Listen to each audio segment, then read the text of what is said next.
प्यार का पहला खत लिखने में वक्त तो लग। कोई फरियाद तेरे दिल में दबे। रेशमी आवाज, मखमली अंदाज, किसी ने इन्हें गजलों का बादशाह कहा तो किसी ने गजल किंग की उपाधि दी।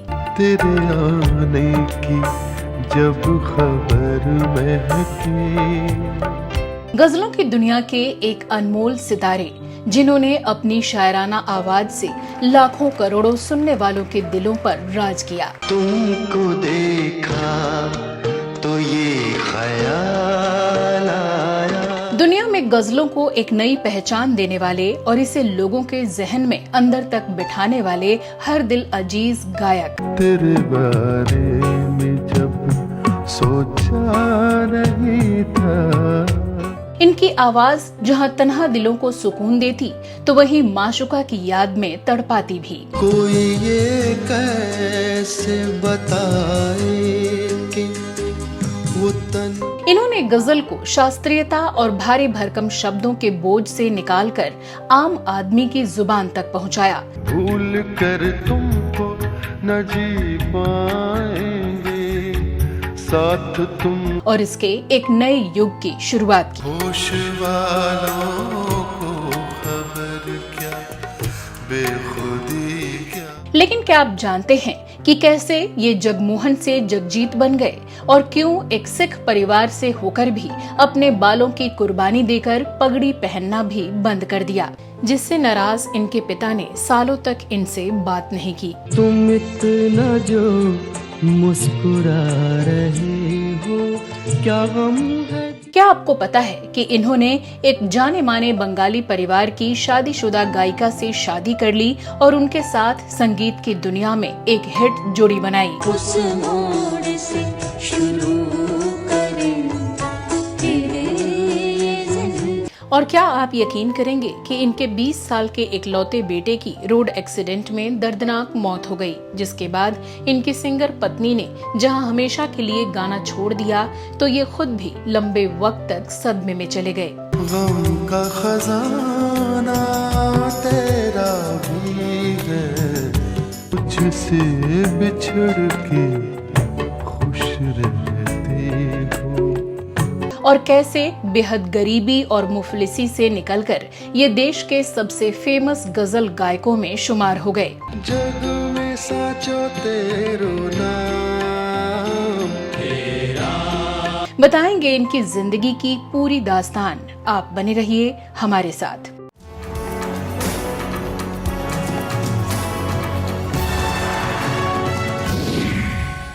तेरे खुशबू में बसे खत में जाओ हम सब पहन ले आईने। नमस्कार दोस्तों, मैं हूं श्वेता जया और आप देख रहे हैं फिल्मी बातें। दोस्तों, आज के अपने शो में जिस शख्सियत की कहानी हम आपको बता रहे हैं, इनको शायद ही ऐसा कोई शख्स होगा जो कि न जानता हो। हर वो व्यक्ति जिसको गीत संगीत और गजलों में थोड़ी भी दिलचस्पी होगी वो इनके नाम से वाकिफ जरूर होगा। प्यार मुझसे जो किया तुमने तो क्या पा। कहा जाता है कि पहले गजलें खालिस उर्दू जानने वालों की मिल्कियत समझी जाती थीं और नवाबों रक्कासाओं की दुनिया में झनकती और शायरों की महफिलों में वाह वाह की दाद पर इतराती थीं। तुझको दरिया दिली की कसम साक़िया। लेकिन वो जगजीत सिंह ही रहे जिन्होंने इस क्षेत्र में क्रांति ला दी। लेकिन कुछ जानकार मानते हैं कि इनकी अपनी जिंदगी भी गजलों से ही अलहदा और नाजुक रही, जिसमें मोहब्बत, मिलन, शोहरत और दौलत भी शामिल रही, तो मायूसी, गम और उदासी का भी साथ रहा। बड़ी नाजुक है ये मंजिल मोहब्बत का। तो चलिए सबसे पहले जानते हैं इनके फैमिली बैकग्राउंड और इनकी अर्ली लाइफ के बारे में, और साथ ही कि कैसे एक बेहद साधारण और गरीब परिवार का लड़का मुंबई पहुंचा और उसको मुंबई में पहला ब्रेक मिला। शाम से आँख में नमी सी। जगजीत सिंह का जन्म 8 फरवरी 1941 को राजस्थान के गंगानगर में एक सिख परिवार में हुआ था। इनके पिता सरदार अमर सिंह धमानी तब के ब्रिटिश हुकूमत में सरकारी कर्मचारी थे और मां बच्चन कौर एक गृहिणी थीं। इनके पिता का परिवार मूलतः पंजाब के रोपड़ जिले के दल्ला गांव का रहने वाला था और मां पंजाब के ही समरल्ला के उट्टालन गांव से ताल्लुक रखती थीं। जगजीत सिंह कुल 11 भाई बहन थे, जिनमें से 4 की मौत हो गई और 7 ही जिंदा बचे। बचपन में इन्हें सब जीत कहकर बुलाया करते और पूरा नाम था जगमोहन सिंह। बताते हैं कि इनके परिवार की इकोनॉमिक कंडीशन काफी दयनीय थी। बचपन में ये लालटेन की लाइट में पढ़ाई करते क्योंकि घर में बिजली नहीं होती। जीत ने गुरुद्वारों में सिख गुरुओं के जन्म दिवस, जुलूस आदि रिलीजियस कार्यक्रमों में सिख भजन गाने शुरू कर दिए और इसमें इनका मन भी लगने लगा। जीत को बचपन से ही अपने पिता से संगीत विरासत में मिला था। म्यूजिक में इनका इंटरेस्ट देखकर इनके पिता ने गंगानगर में ही पंडित छगन लाल शर्मा के सानिध्य में इन्हें संगीत सीखने के लिए भेजना शुरू कर दिया, जहां अगले 2 साल तक इन्होंने क्लासिकल म्यूजिक की ट्रेनिंग ली। आगे चलकर सैनिया घराने के उस्ताद जमाल खान साहब से भी जगजीत सिंह ने ख्याल, ठुमरी और ध्रुपद की बारीकियां सीखी। जगजीत जब क्लास 9th में थे तो पहली बार एक बड़े कार्यक्रम में इनको अपने संगीत को प्रदर्शित करने का मौका मिला। इन्होंने वहां अपना गाना सुनाया और लोगों ने इनकी काफी ज्यादा तारीफ की। कुछ ने बख्शीश के तौर पर इन्हें 5 रुपए दिए तो कुछ ने 2 रुपए और 3 रुपए देकर इनको प्रोत्साहित किया और यहीं से जगजीत ने ठान लिया कि ये सिंगिंग की दुनिया में ही जाएंगे और अपना करियर बनाएंगे। तब जगजीत गंगानगर के खालसा स्कूल में पढ़ाई कर रहे थे। इसके बाद आगे की पढ़ाई के लिए इन्हें जालंधर भेज दिया गया, जहां इन्होंने डीएवी कॉलेज से ग्रेजुएशन पूरा किया। इस कॉलेज में अपनी गायकी के बल पर जगजीत ने अपनी फीस माफ करवा ली और फिर कुरुक्षेत्र यूनिवर्सिटी से हिस्ट्री में पोस्ट ग्रेजुएशन की डिग्री हासिल की। इनके पिता को संगीत से प्रेम तो था, लेकिन वो चाहते थे कि जगजीत सिंह पढ़ लिखकर आईएएस ऑफिसर बने। उस दौर के बाकी आम पिताओं की तरह ही वो नहीं चाहते थे कि उनका बेटा फिल्मों में गाना गाए या इसे अपना करियर बनाए। 1961 में आकाशवाणी जालंधर में भी गाने का ऑफर मिल गया। ऐसे में संगीत की दुनिया में अपनी पहचान बनाने के लिए जगजीत को पिता की मर्जी के खिलाफ जाना पड़ा। दरअसल कुरुक्षेत्र यूनिवर्सिटी के वाइस चांसलर प्रोफेसर सूरज भान ने इनको काफी प्रोत्साहित किया और उनके ही कहने पर जगजीत सिंह ने 1965 में मुंबई जाने का फैसला किया। पर सपनों की नगरी मुंबई में गुजारा करना इतना आसान नहीं था। कहा जाता है कि सफलता हमेशा मेहनत और इंतजार की कुर्बानी मांगती है। तो जगजीत सिंह को भी 2 वक्त की रोटी के लिए दर-दर की ठोकरें खानी पड़ी और काम पाने के लिए लंबा इंतजार करना पड़ा। इन्होंने बेरीज रेस्टोरेंट में गाना शुरू किया, साथ ही लोगों की प्राइवेट महफिलों और शादी, बर्थडे पार्टीज आदि में गीत गजल गाने लगे। इससे जगजीत सिंह को कहीं कुछ पैसे मिल जाते तो कहीं मुफ्त खाने पीने का इंतजाम हो जाता। एक ऐसी ही महफिल में इलस्ट्रेटेड वीकली के संपादक खुशवंत सिंह ने इन्हें गाते हुए सुना और इनकी तारीफ में अपने मैगजीन में कुछ चंद लाइनें लिख डाली। यहाँ से इनकी पहचान थोड़ी बढ़ी और इन्हें कुछ अच्छे स्तर के काम मिलने शुरू हुए। वैसे तो करियर की गाड़ी आगे बढ़ रही थी, लेकिन आगे कुछ और काम ना मिलता देख फाइनली जगजीत सिंह ने वापस घर जाने का फैसला किया। तब इनके पास रेल का टिकट खरीदने तक के पैसे नहीं थे, तो बेटिकट यात्रा की और जब टीटी आया तो ये टॉयलेट में जाकर छुप गए। खैर घर पहुंचे और कुछ दिन वहीं रहे, लेकिन इनसे रहा नहीं गया और वापस मुंबई आ गए। 1965 में किस्मत आजमाने के दौरान कुछ लिंक मिले और एचएमवी ने इन्हें मौका दे दिया। जगजीत सिंह की तैयारी कराई गई और रिकॉर्ड के कवर पर छापने के लिए इनसे तस्वीर भी मांगी गई, लेकिन तस्वीर देखकर कंपनी ने ये कहा कि एक सिख को गजल गाते हुए देख लोग शायद एक्सेप्ट नहीं करेंगे, भले ही उसने कितना ही अच्छा क्यों ना गाया हो।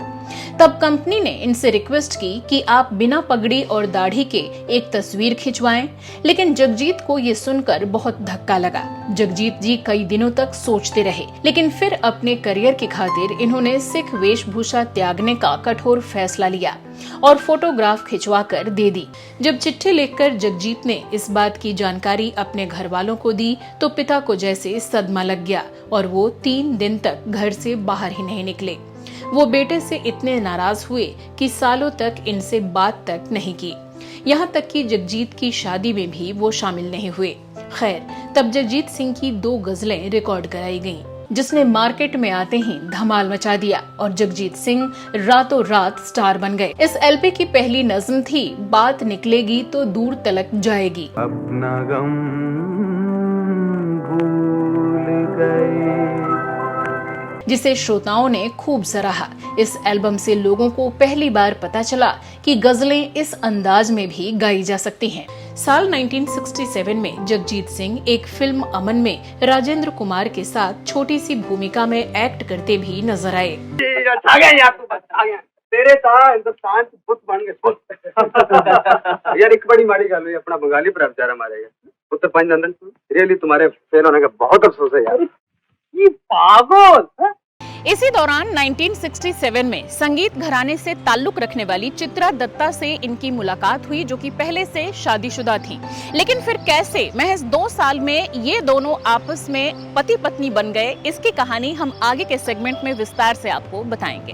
खैर, काफी स्ट्रगल के बाद जगजीत को हिंदी सिनेमा में भी गाने का मौका मिला और फिल्मों में भी रास्ते बनते चले गए। मुझसे बिछड़ के खुश रहते हो। 1970-80 के दशक में जगजीत सिंह के दर्जनों एल्बम और सैकड़ों लाइव कॉन्सर्ट्स के आयोजन हुए। साथ ही फिल्मों में भी गायकी का सुरूर छाने लगा। इन्होंने साल 1973 में बासु भट्टाचार्य की फिल्म आविष्कार में वाजिद अली शाह की ठुमरी बाबुल मोरा नैहर छूटो जाए गाया, जिसने सुनने वालों का दिल जीत लिया।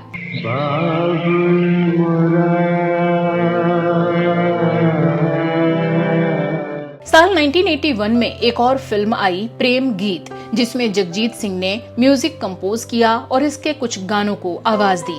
इसमें से एक गाने ने तो तहलका मचा दिया। ये गीत था होठों से छू लो तुम। मेरा गीत अमर कर दो। इसी फिल्म में एक और गाना था आओ मिल जाएं हम सुगंध और सुमन की तरह, जिसे जगजीत सिंह के निर्देशन में सुरेश वाडेकर और अनुराधा पौडवाल ने गाया था। इसमें जगजीत जी ने शिवरंजनी और पहाड़ी रागों का अद्भुत इस्तेमाल किया। आओ मिल जाएं हम सुगंध और सुमन की तरह। जगजीत सिंह के करियर में फिल्मों के दर्जनों हिट गीत शामिल रहे, जैसे तुमको देखा तो ये ख्याल आया, जिंदगी धूप तुम घना साया, एक कल्ट क्लासिक गीत प्यार का पहला खत लिखने में, वक्त तो लगता है नए परिंदे। तो वहीं आशिकी में डूबे गजल प्रेमियों का एक मोस्ट फेमस सॉन्ग बना होश वालों को खबर क्या। बेखुदी क्या चीज है इश्क की। तो वहीं एक ऐसा गीत जो तन्हाई में सुनने वालों को आज भी आंसुओं से भर देता है, ये दौलत भी ले लो ये शोहरत भी ले लो, मगर मुझे को लौटा दो बचपन का सा। फिल्मों के साथ साथ करीब 150 से ज्यादा एल्बम में जगजीत सिंह ने अपनी खूबसूरत गजलों को पेश किया और आम लोगों के बीच इसे ऐसा लोकप्रिय बना दिया कि श्रोताओं के लिए जगजीत सिंह एक पॉपुलर नाम बन गए। ये दिल भी दोस्त ज़मीं की तरह ठुकराओ अब के प्यार करो मैं नशे। जगजीत सिंह ने देश के कोने कोने में लाइव कॉन्सर्ट्स किए, तो वहीं दुनिया के हर हिस्से से इनके कद्रदान इन्हें गजलों के शोज करने के लिए बेताबी से बुलाते रहे और इन्होंने किसी को भी निराश नहीं किया। आपको देख कर देखता रह गया। जब जगजीत सिंह के लाइव कॉन्सर्ट्स होते तो गजलों के कद्रदान पूरी रात उन महफिलों में डटे रहते और तालियों की आवाज से हॉल गूंज उठते। अपने होठों पर साल 1980 तक जगजीत सिंह गजल किंग बन चुके थे और इनकी लोकप्रियता लोगों के सिर चढ़कर बोल रही थी। तुम हमारे नहीं तो क्या हम। साल 1987 में ये digital CD album beyond time करने वाले पहले भारतीय संगीतकार बने। जगजीत जी ने वैसे तो ढेर सारी फिल्मों में म्यूजिक दिया, लेकिन कुछ फिल्मों को छोड़कर इन्हें ज्यादा कामयाबी नहीं मिली। तो उन हिट गीतों की बात करें तो साल 1982 में महेश भट्ट डायरेक्टेड फिल्म अर्थ सबसे खास रही। इस फिल्म में जगजीत जी ने अपनी पत्नी चित्रा दत्ता के साथ मिलकर संगीत दिया और इसके ज्यादातर गाने लोगों की जुबान पर चढ़ गए, जैसे तुम इतना जो मुस्कुरा रहे हो, क्या गम है जिसको छुपा रहे हो, झुकी झुकी सी नजर, बेकरार है कि नहीं, दबा दबा। इसके अलावा साथ साथ फिल्म का ये तेरा घर ये मेरा घर और प्यार मुझसे जो किया तुमने इनके फेमस गीत रहे। ये तेरा घर ये मेरा घर, किसी को देखना हो घर तो पहले प्यार मुझसे जो किया तुमने तो क्या पा। जगजीत सिंह के द्वारा गाए गए बाद के कुछ और सुंदर गीतों की चर्चा करें तो खलनायक फिल्म का ओ माँ तुझे सलाम को भी पसंद किया गया। ओ माँ तुझे सलाम, ओ माँ। साथ ही दुश्मन फिल्म का एक गाना सुनने वालों के दिल की गहराइयों में उतर गया, चिट्ठी ना कोई संदेश, जाने वो कौन सा देश जहाँ तुम चले गए। सरफरोश फिल्म के एक गीत ने तो वाकई सुनने वालों के होश उड़ा दिए, होश वालों को खबर क्या, बेखुदी क्या चीज है इश्क की। तो वहीं जॉगर्स पार्क का गाना बड़ी नाजुक है ये मंजिल को भी इनके हिट गीतों में शुमार किया गया। बड़ी नाजुक है ये मंजिल मोहब्बत का, ट्रैफिक सिग्नल का हाथ छूटे भी तो रिश्ते नहीं छूटा करते, हाथ छूटे भी तो रिश्ते नहीं छूटे। तुम बिन फिल्म का एक गीत जिसने युवाओं के दिलों में भी गहरी जगह बनाई, कोई फरियाद तेरे दिल में दबी हो जैसे, जागते जागते एक वीर ज़ारा फिल्म का गाना तुम पास आ रहे हो, तुम पास आ रहे हो। तरकीब फिल्म का गीत मेरी आंखों ने चुना है तुझको दुनिया देखकर, मेरी आँखों ने चुना है तुझको दुनिया देख। बाद के सालों में जगजीत सिंह ने डिम्पल कपाड़िया और विनोद खन्ना अभिनीत फिल्म लीला का संगीत भी दिया, लेकिन ये औसत दर्जे का बताया गया।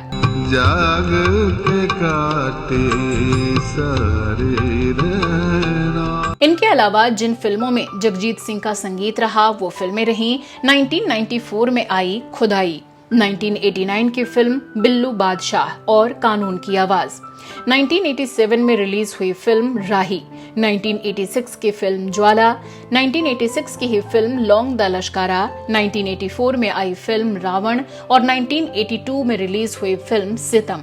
लेकिन अफसोस इन फिल्मों के गाने हिट नहीं हो सके। जगजीत जी ने जिन टीवी सीरियल्स में गीत संगीत दिया उनमें मिर्जा गालिब सबसे फेमस रहा, जिसमें चित्रा सिंह भी इनके साथ रहीं। साल 1988 में जगजीत सिंह ने गुलजार के इस महाकाव्य के लिए संगीत दिया था और भारत के साथ साथ पाकिस्तान में भी मिर्जा गालिब को बेहद पसंद किया गया। मोहब्बत नहीं है फर्क जी। बताते हैं कि इस सीरियल को देखने के लिए तब पाकिस्तान में हजारों छतरियां लगाई गई थीं, लेकिन दिलचस्प ये था कि कोई भी खुले तौर पर ये नहीं कहता था कि उसने मिर्जा गालिब देखने के लिए ये छतरियां लगवाई हैं। जब साल 2004 में जगजीत सिंह पाकिस्तान गए तो इनके कुछ फैंस ने इनको ये किस्सा सुनाया। खुद परवेज मुशर्रफ ने जगजीत सिंह से मिर्जा गालिब में इनके संगीत और सिंगिंग की खूब तारीफ की थी। चलिए अब बात करते हैं जगजीत जी की पर्सनल लाइफ की। तो 1967 में स्ट्रगल के दिनों में ही मुंबई में जगजीत सिंह की मुलाकात चित्रा से हुई थी। दरअसल मुंबई में एक बिस्किट कंपनी के मैनेजर थे देबू प्रसाद दत्ता, जिन्हें संगीत से खासा लगाव था, इसलिए अपने ड्राइंग रूम में ही उन्होंने एक छोटा सा रिकॉर्डिंग स्टूडियो बना रखा था। वहाँ बड़ी बड़ी हस्तियां रिकॉर्डिंग के लिए आती रहती थीं। देबू प्रसाद दत्त की पत्नी चित्रा गांगुली दत्त रेडियो पर जिंगल्स गाया करती थीं, जिनकी शादी दत्त साहब से सिर्फ 15 साल की उम्र में ही हो गई थी और 16 साल की उम्र में वो मां भी बन गई थीं।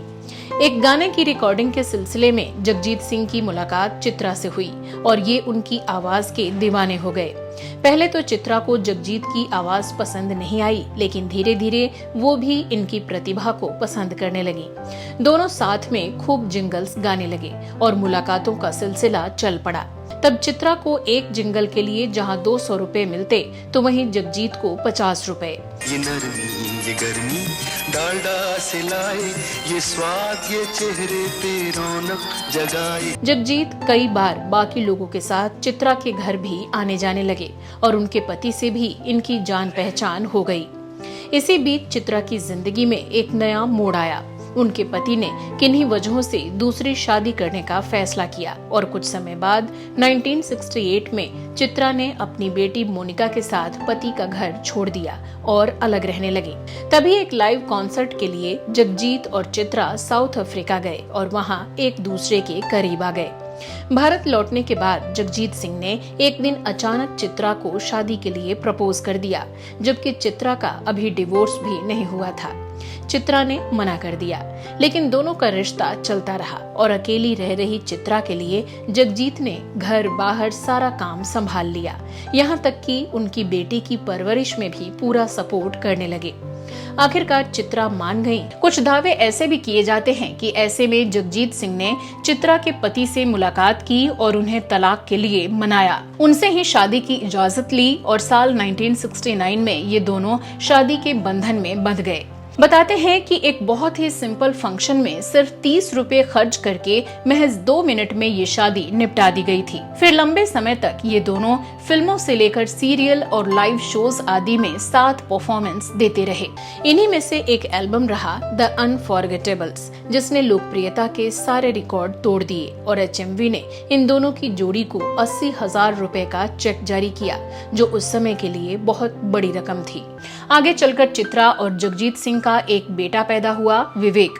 सालों तक इनके परिवार में खुशियां रहीं, लेकिन साल 1990 में 20 साल की उम्र में इनके बेटे विवेक की एक रोड एक्सीडेंट में मौत हो गई। इस वजह से जगजीत और चित्रा पर दुखों का पहाड़ टूट पड़ा। चित्रा ने तो हमेशा के लिए गाना छोड़ दिया, तो वहीं जगजीत सिंह भी संगीत की दुनिया से दूर हो जाना चाहते थे। करीब 1 साल तक इन्होंने कोई गाना नहीं गाया, पर फिर कुछ करीबियों के समझाने पर धीरे धीरे संगीत की दुनिया में वापसी की।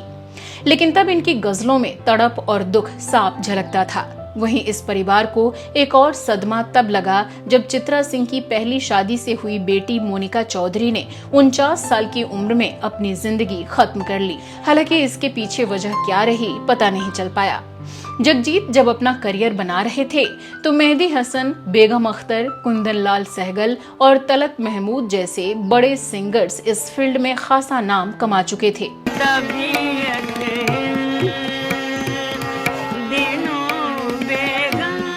लेकिन उनके गायन से ये धारणा सी बन गई थी कि गजल शायद आम आदमी के लिए नहीं है। वो लोग बड़े बड़े शायरों के कलाम गाते थे जो अक्सर आम आदमी के सिर से ऊपर निकल जाते। इसकी वजह थी गजलों की शब्दावली। दरअसल पहले गजलों में उर्दू, फारसी आदि जुबानों के भारी भरकम शब्दों का इस्तेमाल किया जाता था, जिसे आम आदमी समझ ही नहीं पाते थे। लेकिन फिर इन्हीं गजलों को खास से आम तक पहुंचाने की कोशिश शुरू की जगजीत सिंह ने और ये इसमें कामयाब भी रहे। हालांकि इसमें कुछ हद तक गुलाम अली खां, पंकज उधास और भूपिंदर सिंह आदि गजल गायकों का योगदान रहा, जो जगजीत सिंह के समकालीन रहे। इससे फिर यंगस्टर्स भी गजलें सुनने लगे और गजलों के कैसेट्स खरीदने लगे और आज भी इन युवाओं के एक बड़े वर्ग के फोन के प्लेलिस्ट में इन मशहूर सिंगर्स की गजलें मिल जाएंगी। तेरा चेहरा आईने जैसा क्यों ना। तो जगजीत सिंह ने अपनी गजलों के जरिए उर्दू के कम जानकारों के बीच शेरो शायरी की समझ में इजाफा किया। साथ ही गालिब, मीर, मजाज, जोश और फिराक जैसे शायरों से भी लोगों का परिचय कराया। ऐसी आँखें नहीं देखी, ऐसा काजल नहीं। लेकिन ये चीज पुराने मिजाज के सिंगर्स को चुभने लगी। आरोप लगाया गया कि जगजीत सिंह गजल की प्योरिटी और मूड के साथ छेड़खानी कर रहे हैं। लेकिन जगजीत सिंह अपनी सफाई में हमेशा यही कहते रहे कि इन्होंने प्रस्तुति में थोड़े बदलाव जरूर किए हैं, लेकिन लफ्जों से छेड़छाड़ बहुत कम किया है। इन्होंने गजल के कुछ भारी भरकम शेरों को हटाकर इसे 6 से 7 मिनट तक समेट लिया और संगीत में डबल बास, गिटार, पियानो आदि का चलन शुरू किया। जगजीत सिंह ने हिंदी, उर्दू, पंजाबी, भोजपुरी सहित कई जबानों में गजलों को आवाज बख्शी और क्रांति ला दी। तेरी बेरुखी और तेरी मेहरबानी यही। जगजीत सिंह ने एक इंटरव्यू में कहा था कि मैंने कभी शायर या गीतकार के नाम को नहीं देखा कि वो कितना बड़ा या मशहूर है। मैंने ये जरूर समझा कि उसकी रचना मेरे दिल के तार को झंझनाती है या नहीं। मैंने एक प्रयोग किया कि हर ऑडियो कैसेट के साथ सारी गजलें हिंदी में प्रिंट कराकर कवर के अंदर रखवानी शुरू कर दी। नतीजा ये हुआ कि लोग लिखी हुई गजलें पढ़ पढ़कर उन्हें याद रखने लगे। बहुत कम लोग ही ये जानते हैं कि मशहूर निर्देशक सुभाष घई कॉलेज के जमाने से ही जगजीत सिंह के अच्छे दोस्त रहे।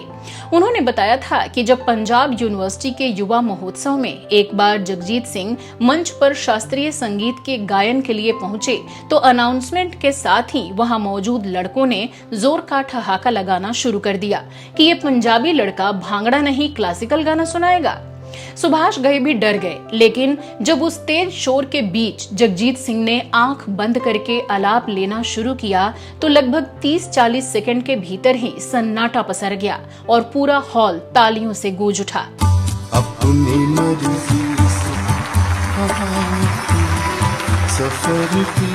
और जब गाना खत्म हुआ तो लोगों का उत्साह देख सुभाष घई की आंखों में आंसू आ गए। बताते हैं कि देश दुनिया के कई बड़े दिग्गज जगजीत सिंह के प्रशंसक रहे। इनमें पूर्व प्रधानमंत्री मनमोहन सिंह का भी नाम शामिल रहा।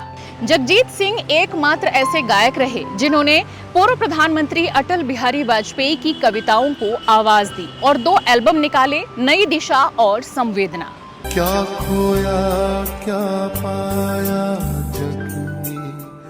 मिलते और। जगजीत सिंह को मिले अवार्ड्स की बात करें तो भारत सरकार की तरफ से साल 2003 में इन्हें पद्म भूषण से नवाजा गया। साल 1998 में मध्य प्रदेश सरकार द्वारा लता मंगेशकर पुरस्कार से सम्मानित किया गया और राजस्थान सरकार द्वारा साहित्य कला अकादमी पुरस्कार दिया गया। इसी साल मिर्जा गालिब के लिए भारत सरकार द्वारा इन्हें साहित्य अकादमी पुरस्कार से भी सम्मानित किया गया। जगजीत सिंह को घोड़ों से बहुत प्यार था। इनके पास 6-7 घोड़े थे जिन्हें जगजीत जी बच्चों की तरह रखते थे। साल 2011 में जगजीत सिंह ने अपनी जिंदगी के 70 साल पूरे किए और इस बर्थडे सेलिब्रेशन के लिए 70 कॉन्सर्ट्स साइन किए। इनमें यूके, सिंगापुर और मॉरिशस में कॉन्सर्ट्स करने के बाद ये मुंबई में गुलाम अली के साथ परफॉर्म करने वाले थे, लेकिन इससे पहले ही अचानक इनकी तबीयत बिगड़ गई और इन्हें ब्रेन हेमरेज हो गया।